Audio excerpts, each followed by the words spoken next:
qui bouge son cul.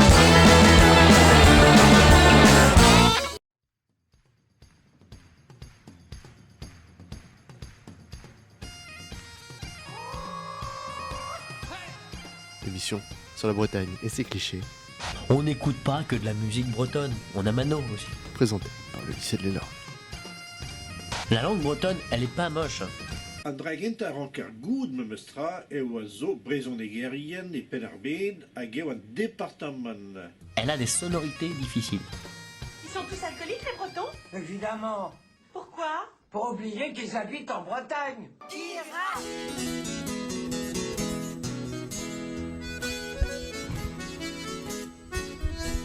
Trois bigoudaines sont partis prendre le car.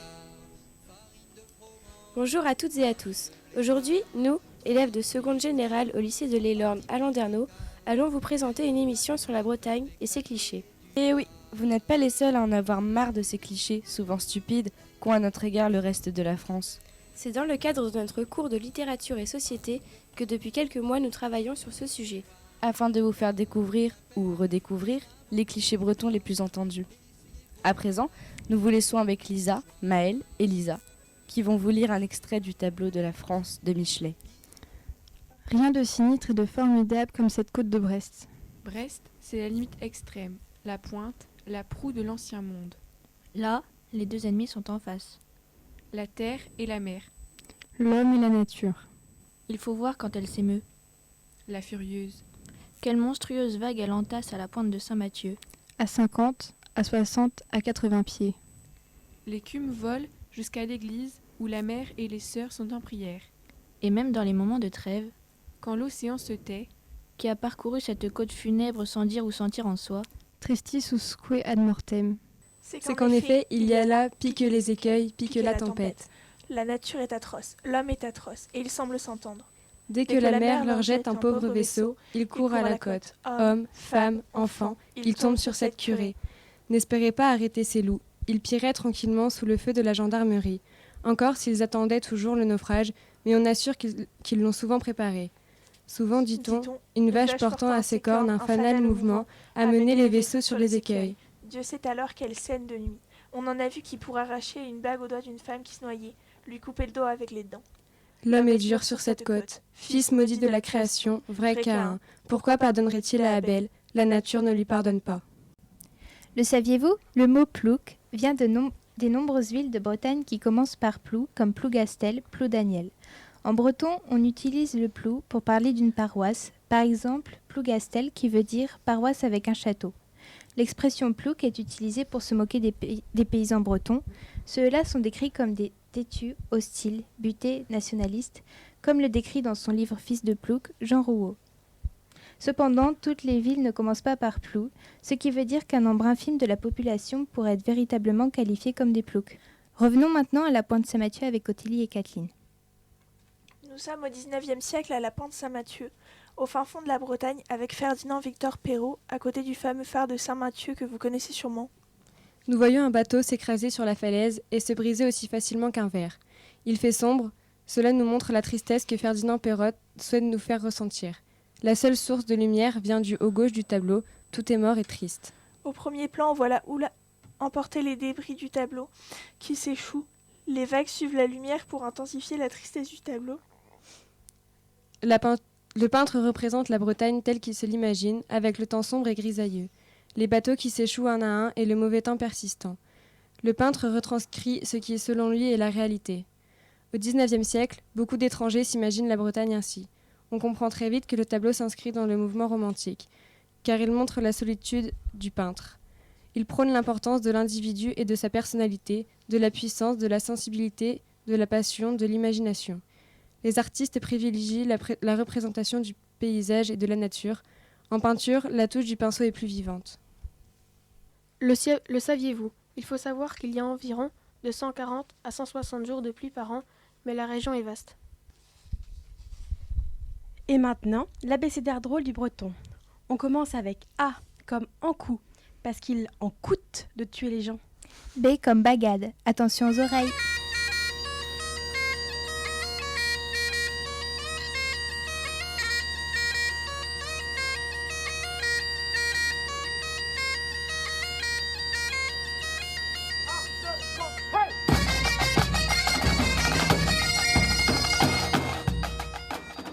C comme crêpe. Là, c'est du sérieux, on ne rigole plus, au risque de se faire crêper le chignon. D. Espérons que notre abécédaire ne parte pas en distribile. E comme élorne, on est à l'antenne. F comme Finistère, si on va plus loin, on tombe. G comme Gourenne, c'est de là que vient la force du breton. H comme Histoire, Anne de Bretagne, ça paraît évident, mais on aurait pu penser à la légende du pâté bien connu qui constitue la ration du marin. I comme île, qu'on a parfois du mal à apercevoir. Et comme on dit, horizon pas net, reste à la buvette. J comme Joker. K comme Queen, le gâteau qui fait prendre 20 kilos rien qu'en le regardant.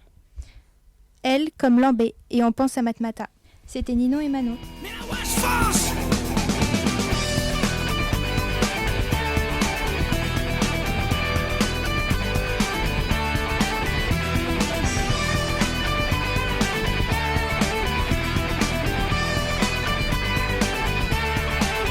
Si tu cherches un peu de gaieté, viens donc faire un tour à Lambé. Si tu cherches un peu de gaieté, viens donc faire un tour à Lambé. Si aux examens tu t'es planté, viens donc faire un tour à Lambé. Si aux examens tu t'es planté, viens donc faire un tour à Lambé. Si t'as quelque chose à fêter, viens donc faire un tour à Lambé. Si t'as quelque chose à fêter, viens donc faire un tour à Lambé. Y'a du chouchen à volonté, viens donc faire un tour à Lambé. Y'a du chouchen à volonté.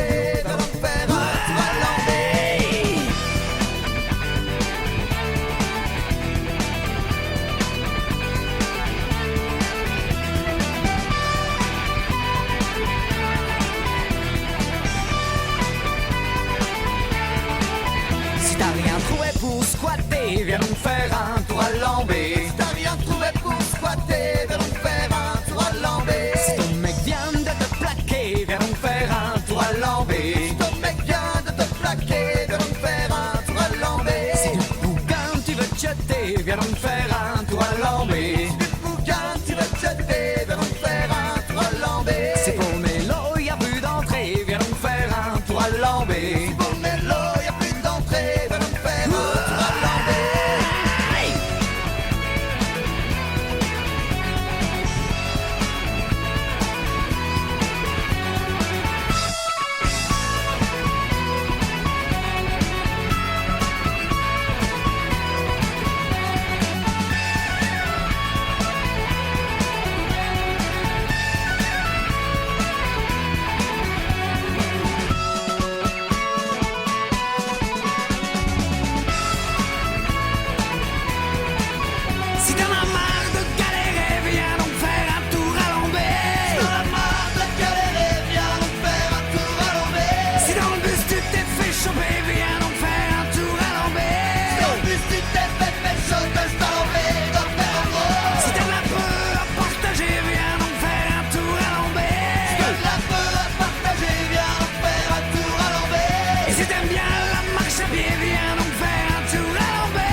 Aujourd'hui, nous sommes en Bretagne, sur la route de Concarneau pour être plus précis.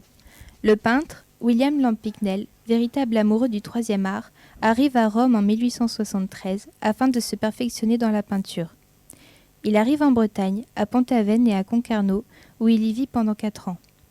Sur cette huile sur toile, on aperçoit d'abord les couleurs, le bleu du ciel, le blanc-jaune du chemin et les verts des buissons. On pourrait penser que ce schéma de couleurs est assez minimaliste et donc penser à de l'art abstrait.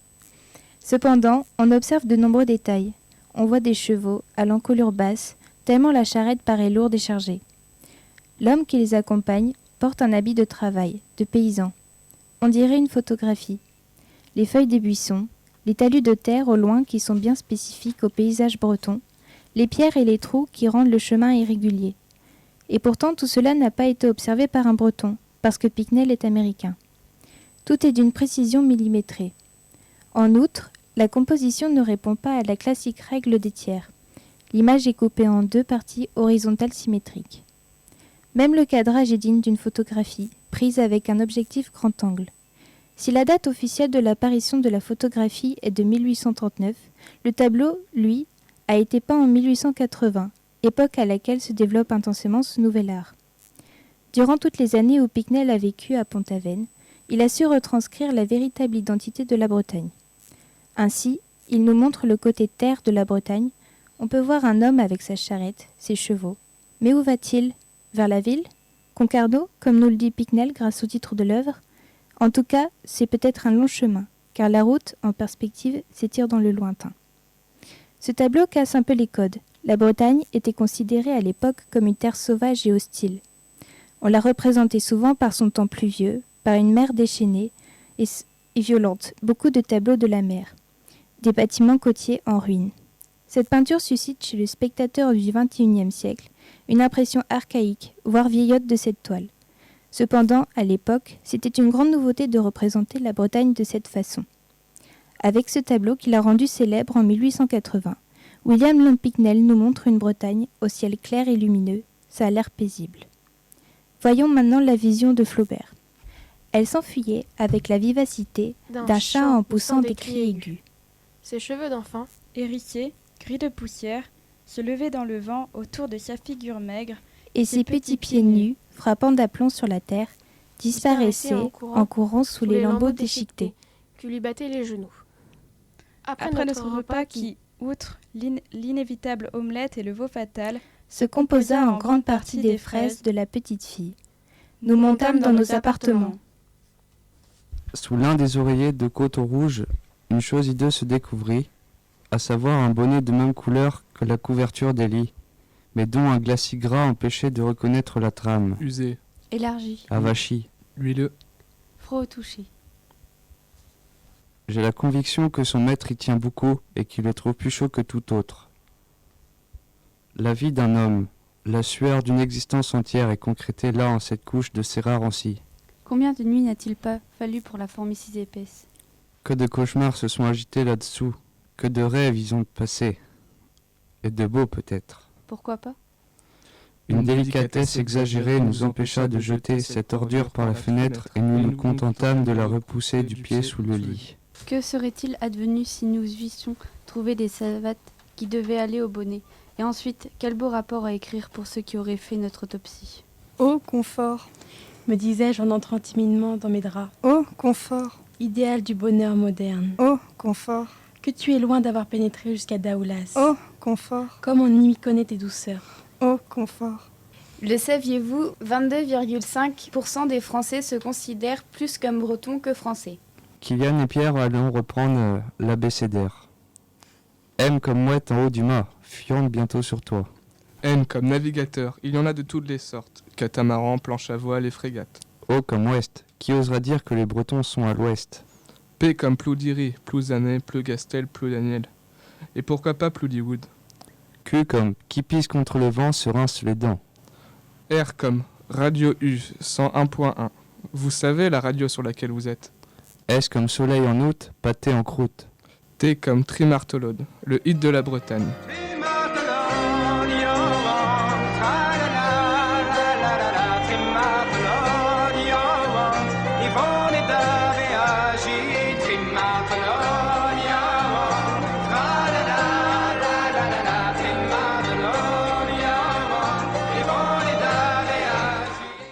U comme unique. Connaissez-vous une terre aussi riche que la Bretagne ? V comme vieille charrue, ce festival bien connu qui attire le monde entier. W comme waouh, des crêpes waouh au whisky, il pleut des W en Bretagne. X comme c'est la lettre que vous ne vous mettrez plus jamais sur la Bretagne après cet abécédaire, car il n'a plus de secret pour vous. Y comme Yermat, Chin. Z comme zut, c'est déjà fini. Margot, Romaine et Maëlys vont vous présenter le texte de Louis Guillou, puis le tableau de Jean Villard. Les fleurs. Quelle merveille quand vient la saison, que celle des pommiers en fleurs. Des cerisiers. Des pêchers. Dans son fameux morceau sur le printemps en Bretagne, Chateaubriand ne cite-t-il pas un grand nombre de fleurs charmantes? La terre se couvre de marguerites, de pensées, de jonquilles, de narcisses, de jacinthes, d'anémones, auquel il faudrait ajouter le mimosa. Pourtant si fragile et toutes ces fleurs exotiques que l'on rencontre si souvent en Bretagne, qui contribuent à faire la célébrité de Bréa, de Quiberon et de nombreuses îles qui entourent la péninsule. Reste la joie qui, chez nous, serait elle-même un peu triste. C'est ici faire allusion à un certain caractère breton, à une certaine maladie que Jean Grenier a appelée le celtisme. Proust, de son côté, ne se fait-il pas dire à l'un de ses personnages que la Bretagne est un pays malsain pour un esprit déjà porté aux rêves? Pour un esprit déjà porté aux rêves. Pour un esprit déjà porté aux rêves. Tableau de Jean Villard. Jean Villard peint. Nous sommes en 1878, près de Douarnenez, où nous le regardons créer cette œuvre. Nous sommes en face des rochers de Kerléguer, où Jean Villard puise son inspiration. La toile est presque achevée. Nous ne savons pas depuis combien de temps il est là. Peut-être 4 ou 5 heures pour atteindre un tel résultat. Comment allez-vous l'appeler, lui dis-je. Il répondit tout naturellement, les rochers de Kerléguer. Ils sont là, au loin, gris menaçants, froids, recouverts par les arbres pliés par la tempête.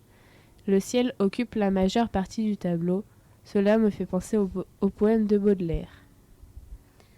Quand le ciel bas et lourd pèse comme un couvercle sur l'esprit gémissant en proie aux longs ennuis, et que l'horizon embrassant tout le cercle, il nous verse un jour noir plus triste que la nuit. Cette sensation m'est inconnue. Après tout, ce tableau est très banal. Il n'a vraiment rien d'exceptionnel, je me lasse même de le regarder. Ce ciel menaçant, cette prairie d'un vert écœurant et cette femme en tenue traditionnelle. On ne sait pas vraiment ce qu'elle fait là à suivre ses vaches. J'ai enfin trouvé. Ce tableau me rend curieuse. Il me rappelle les jours de mon enfance quand chaque dimanche je m'éclipsais pour venir jouer et m'allonger dans l'herbe. Quand je me positionne devant le tableau, c'est comme si je voyais directement le paysage. L'herbe verte, la femme et le ciel que je trouve si fade et écœurant s'avèrent en fait être réels. Le peintre peint ce qu'il voit, je n'ai jamais vu cela auparavant, c'est peut-être le début d'une nouvelle ère dans la peinture. Le saviez-vous? Les Bretons travaillent bien en cours car l'Académie de Rennes est la meilleure de France. Jade et Noéline vont vous présenter le tableau La mer jaune. La mer jaune de Georges Lacombe. Hier, je suis allée au musée des Beaux-Arts à Brest et j'ai pu voir un tableau vraiment impressionnant. À ta place, j'aurais vraiment regretté de ne pas être venue. Ah oui? Que représentait ce tableau? Notre si belle Bretagne, bien évidemment. Les peintres bretons de l'époque ont toujours été inspirés par nos beaux paysages. Mais figure-toi que ce n'est pas un breton. L'inspiration de cet auteur, Georges Lacombe, lui est venue suite à ses nombreuses vacances passées en Bretagne à Camaret. J'ai pas mal de souvenirs de ce coin. C'est vrai que c'est joli. Le tableau s'appelle La mer jaune. La mer jaune? C'est pas un peu drôle comme nom pour une mer qui est censée être bleue? Laisse-moi t'expliquer. Il représente la mer reflétant le coucher du soleil, d'où sa couleur jaune, avec un vaste horizon nuancé d'orange et de rouge à l'arrière-plan. Au premier plan sont représentés les rochers du Pénir, que l'on pourrait presque confondre avec des ombres chinoises. Des ombres chinoises? Es-tu sûre d'être sur le bon continent? Bien sûr. À cette époque, beaucoup de peintres ont été influencés par l'art de l'Asie de l'Est. Oui, je vois. Le Japon étant le pays du soleil levant, la Bretagne, qui est à son opposé, est alors le pays du soleil couchant. Et toi, qu'as-tu ressenti à la vue de ce tableau? C'est une œuvre simple qui nous fait voyager entre notre région et l'Est du monde. Il faut vraiment que j'aille voir ça de mes propres yeux.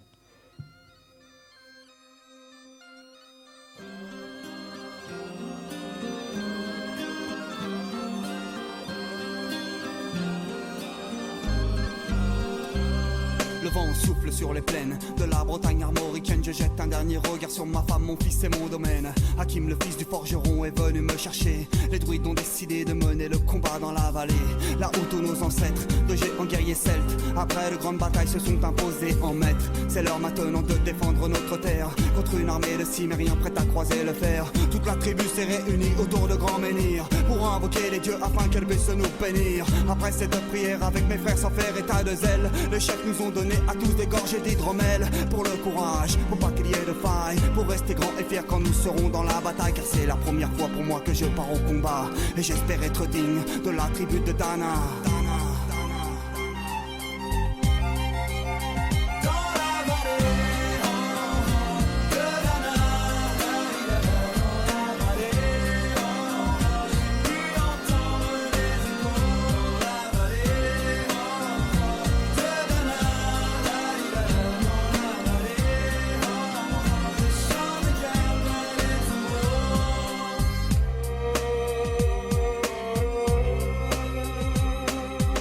Quelques incantations de druides et de magie, toute la tribu le glaive en main courait vers l'ennemi. La lutte était terrible, je ne voyais que des ombres, tranchant l'ennemi qui revenait toujours en surnombre. Mes frères tombaient l'un après l'autre devant mon regard, sur le poids des âmes que possédaient tous ces barbares. Des lances, des haches et des épées dans le jardin d'Éden, qui écoulait du sang sur l'herbe verte de la plaine. Comme ces jours de peine où l'homme se traîne à la limite du règne, du mal et de la haine. Fallait-il continuer ce combat déjà perdu?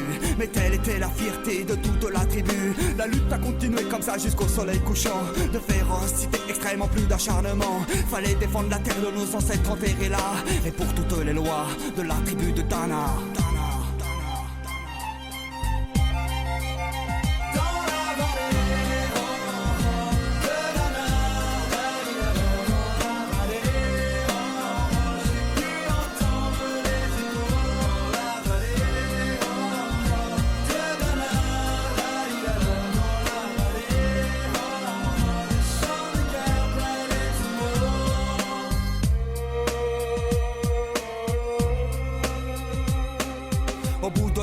On entendait le son d'une corne d'un chef ennemi qui rappelait toute sa horde. Avait-il compris qu'on lutterait même en enfer, et qu'à la tribu de Dana appartenait cette terre? Les guerriers repartaient, je ne comprenais pas tout le chemin qu'ils avaient fait pour en arriver là.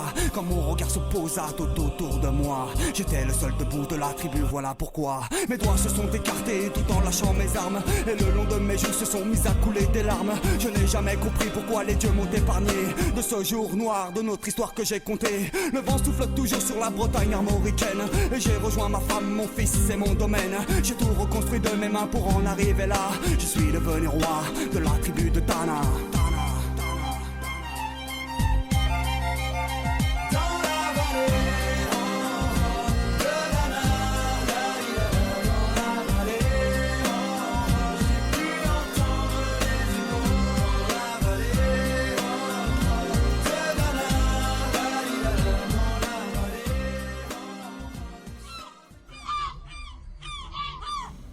Nous sommes à Belle-Île, en compagnie de Claude Monet, le fameux peintre, et il pleut. Comme toujours d'après ce peintre venu visiter la Bretagne. Il y a du vent, et au-dessus de nous, le ciel est noir. Mais plus loin, le ciel est plus clair. Peut-être y aura-t-il une éclaircie plus tard? À l'horizon, on distingue un village, un moulin, une maison plus éloignée. Peut-être un phare? Car on devine la mer tempétueuse qui se cache derrière l'horizon. On ne peut pas aller là-bas. Le sol où il y a plein de bruyères est bien trop humide et boueux. Monet nous montre un paysage breton pluvieux. C'est encore un cliché venu d'un touriste de plus. Il nous fait ressentir une certaine solitude à travers ce lieu. C'est sûr que ça change de la ville du XXe siècle et de la crise qui y fait rage. Le cliché pluvieux de la Bretagne a beau avoir été encore montré, la tranquillité de ce lieu n'est pas moins une vérité. D'ailleurs, Claude Monet, durant son séjour en Bretagne, a souvent peint la mer. C'est Baudelaire qui nous montre comme l'homme peut aimer la mer et ce qui l'entoure dans son poème « L'homme et la mer ». Homme libre, toujours tu chériras la mer est ton miroir, tu contemples ton âme. Que ce soit Monet ou Baudelaire, tous deux expliquent bien l'attirance de l'homme vers la mer, car on a beau ne pas voir la mer directement, on sait qu'elle est là, juste derrière l'horizon. Car en plus, artistiquement, la plupart des artistes ont toujours aimé représenter la Bretagne, car malgré les idées reçues que tout le monde connaît, Le côté légendaire, calme, paisible, voire perdu des côtes de notre région, elle a toujours donné envie de s'y intéresser.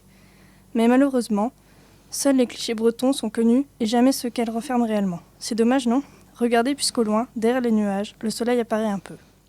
Vous l'avez compris, nous parlions du tableau Pluie à Belle-Île de Claude Monet. C'était Enora et Manon.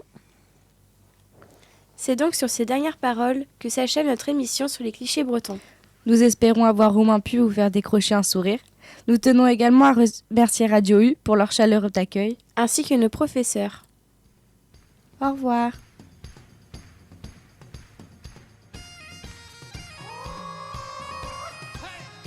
Émission sur la Bretagne et ses clichés. On n'écoute pas que de la musique bretonne, on a Manon aussi. Présenté par le lycée de l'Élan. La langue bretonne, elle est pas moche. An dragint a rankar goud me mestra e oiseau brezonegérien et penarbed a geo un département. Elle a des sonorités difficiles. Ils sont tous alcooliques, les Bretons? Évidemment. Pourquoi? Pour oublier qu'ils habitent en Bretagne.